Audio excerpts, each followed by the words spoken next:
Hi, I'm Nick Palmisano. And I'm Thomas Hunt. And this is the Bad News Network.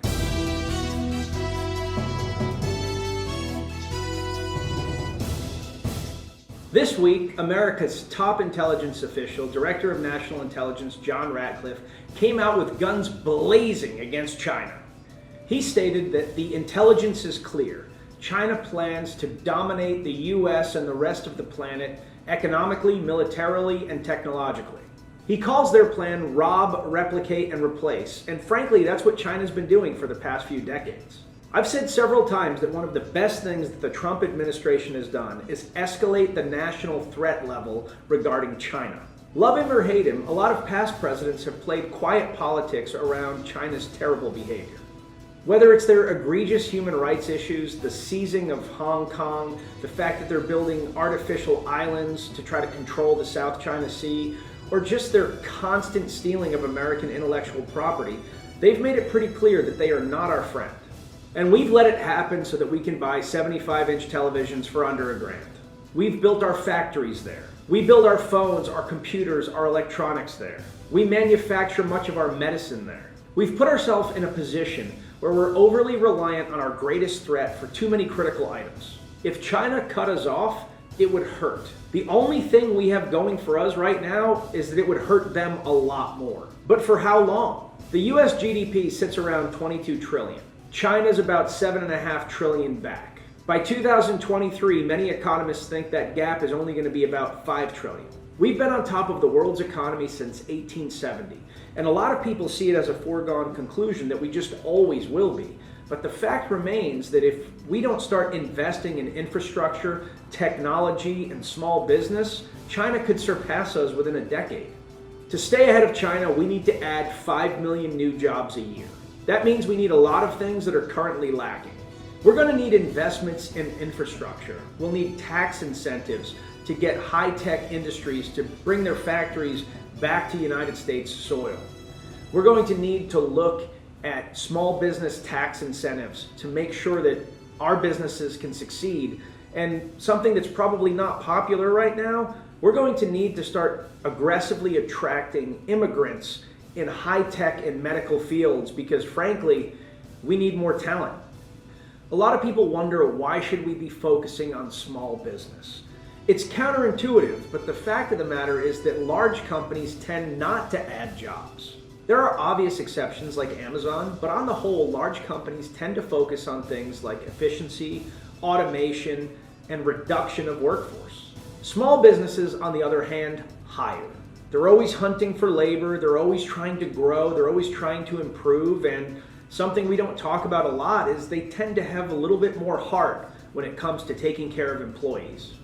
Since 1970, 66% of all new jobs have come from small business. And some people have argued that when you make adjustments for large businesses where they've opened and closed various firms, that small business actually is closer to 100% of all new jobs. But maybe more important to you and me, small business puts 3.5 times more money into the community than large business does. When you shop small, you're growing your community, you're growing your tax base, and you're making the place that you live better. Multinational businesses grow the stock market. So why don't we, as Americans, try to make it just a little bit easier to start a business in America? I can answer that. The lobby for small business is not nearly as powerful as the lobbies for the various multinationals. There just isn't enough money in small business to be able to affect change. So consider that we need to exert a different kind of pressure. Why does any of this matter? Should we really be worried about China? Yes and no.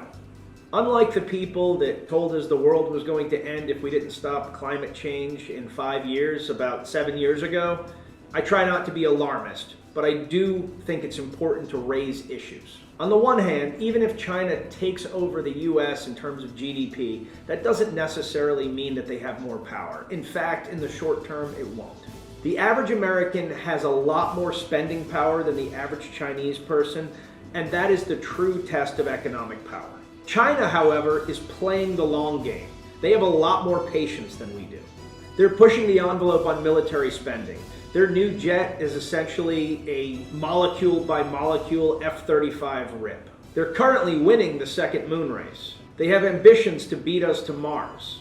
And they're seizing ports in Africa, Sri Lanka, and many other locations, effectively increasing their influence and economic power. If our economy begins to slip, we begin to slip. Make no mistake about it, it is the base of the United States' economic power. Not our Constitution, not our rugged individualism, not our military, our economy. We dominate the planet right now because since 1870, we have had the greatest economy that the world has ever seen, that has sprouted the most innovation that the world has ever seen. If that economy slips and the fruits of our innovation are stolen by China, we could be playing second fiddle to a country that is not going to be a very generous hegemon. I grew up during the Cold War fearing the Soviet Union. I've been an adult during the War on Terror, a war that has cost a lot of American lives and treasure, but hasn't really impacted the average American very much.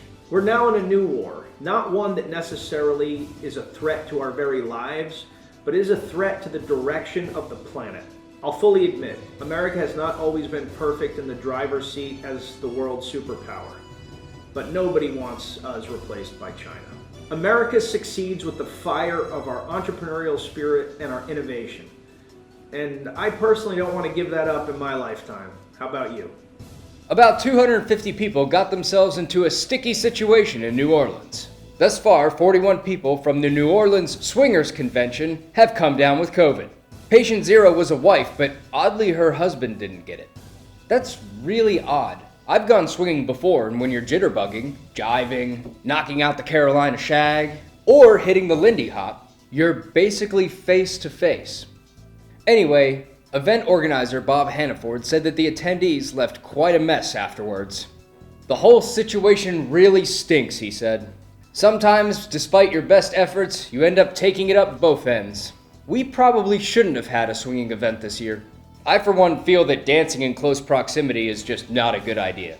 Wait, what do you mean they were f***ing? Swinging, f***ing other people. Wait, is that why they call it a super spreader event?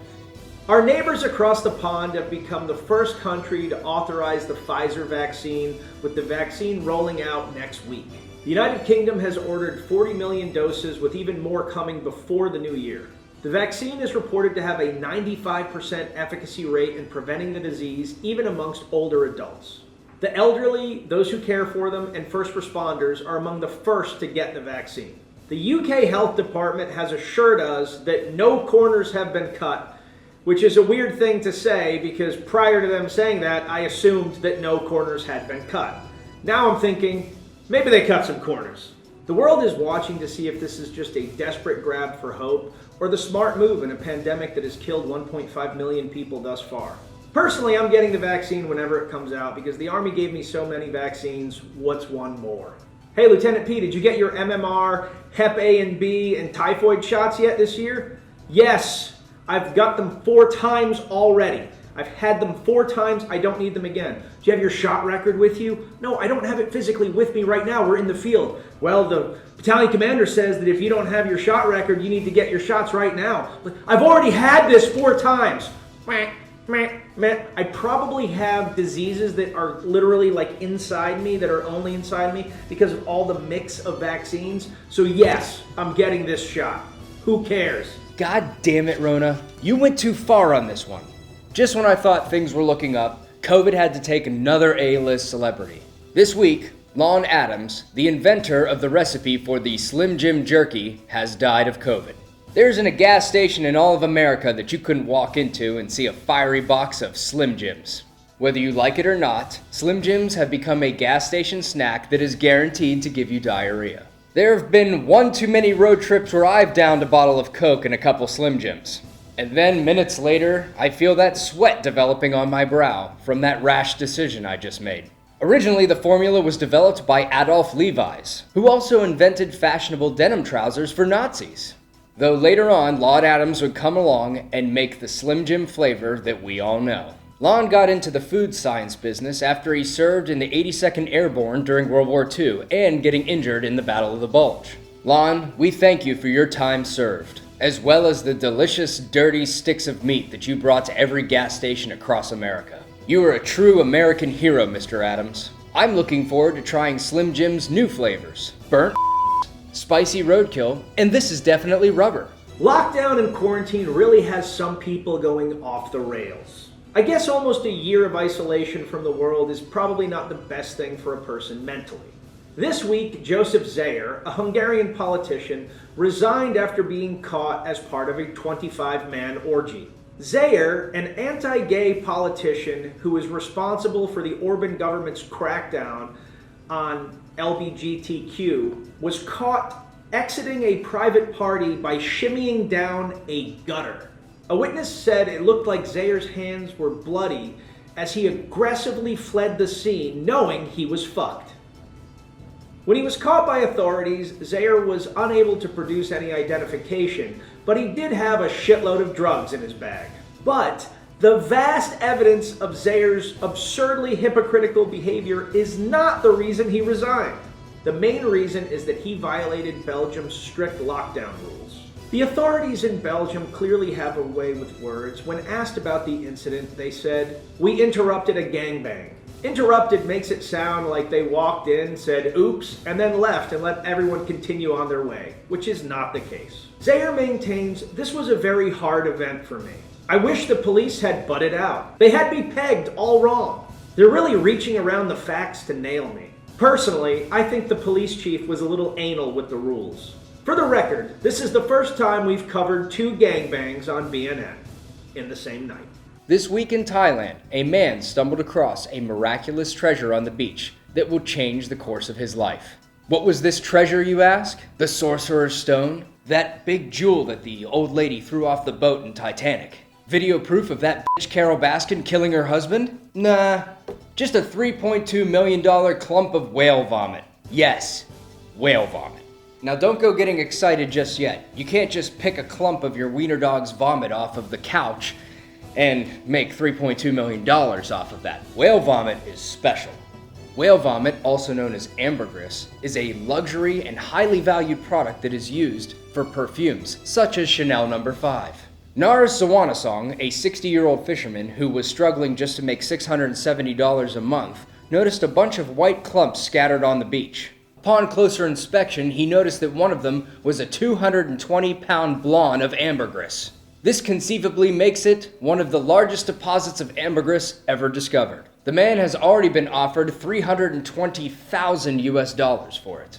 Nars is currently waiting for a specialist to come inspect the blobs to prove their true value, but until then he's filed a police report on the matter just in case they're stolen from his house. Just when you think your feet on OnlyFans is the way to make money, think again. Now there's a way to make fat stacks, see cool beaches, and not disappoint your parents. Start searching for whale vomit today. President Trump has reportedly been considering the idea of pre-pardons for certain members of his family and his attorney Rudy Giuliani. Although most people are unsure of what charges would actually be levied against any of these people, most people do agree that Rudy Giuliani should be charged for repeatedly farting under oath. Another person that President Trump is supposedly considering pardoning is former presidential candidate and lover of exotic animals, Joe Exotic. Mr. Exotic, no, that doesn't feel right. Joe was sentenced to 22 years for attempting to commit murder and 17 counts of animal abuse. Oh, and also basically forcing everybody to watch his Netflix special. I'm proud to say that I never watched a single episode of Tiger King, but I do know that Carol Baskin did it. Joe's lawyer said the whole ordeal is basically done and he's just waiting for President Trump to sign it. When asked, Trump said he'll take a look and has no idea why Joe Exotic has been placed in prison for 22 years. We're going to see what happens next. In September, NASA told us that there was a strange object that was temporarily orbiting Earth. And since it was 2020, rumors and speculation obviously went to alien invaders or blood-sucking space bugs. The discovery was quickly classified as an asteroid, so we could all put a quarter in the machine and shoot a tiny white line at it. Quick sidebar, NASA, please stop calling things mysterious objects. You're a leader in science and exploration. If it's mysterious to you, it's f***ing terrifying to us. If I went to a restaurant and a waiter said to me there was a mysterious object in my burger, I'm yeeting that sucker to the floor and leaving. If your doctor tells you that you have a mysterious object inside of you, it's time to head out.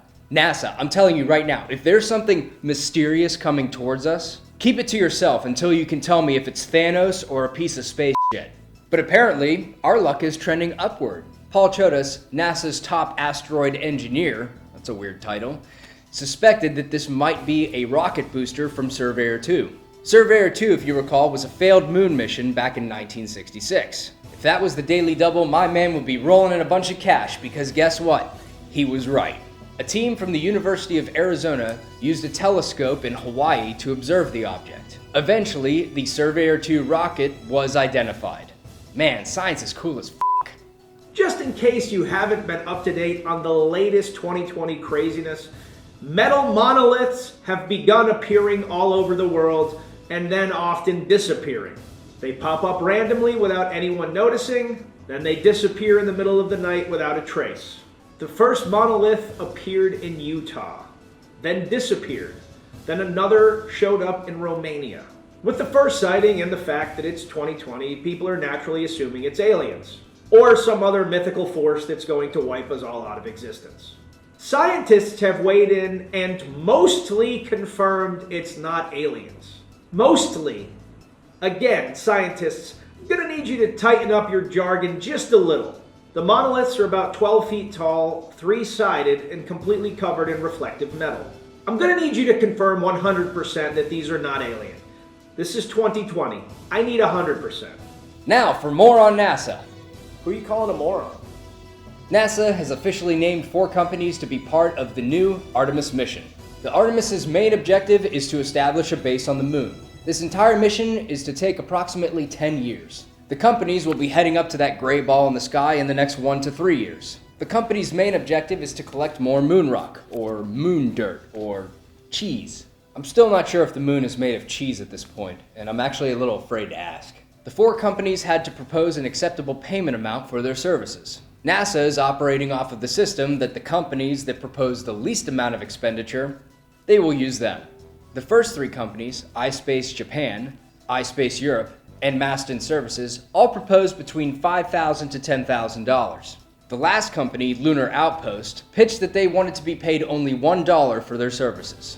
Kind of feels like they lowballed it a bit. I feel like collecting moon rock is at least worth $2. I wouldn't go above $3 though. Florida man, oh sweet Florida man, how I've missed you. 6'3" Paul Kijek, our Florida man in question, was arrested for punching a cab driver in the face. It all started when the bar Kijek was partaking in told him that he was too drunk to drive home and they called him a cab. Kijek quietly got into the cab and it seemed like everything was all right. Then started screaming at him and punching him repeatedly in the back of the head. He then jumped out of the vehicle and proclaimed loudly to anyone who would listen, "I'm Rick James!" followed by, "You motherfucking white people." At this point, it is important to note that Kijek is a 50-year-old, very white man. His Rick James impression ended moments later when he was arrested. Kijek later made bail for $600, and I'm glad he's back out there, doing the things others can't. Nay, others won't. Just to keep us amused. Florida man, I salute you. And with that, I'm Nick Palmisano. And I'm Thomas Hunt. And this is the Bad News Network. Our news is at least as bad as the news you're getting already. And remember, support small business. As always, you can get 25% off at rangerup.com when you use the code BNN. Have a great weekend.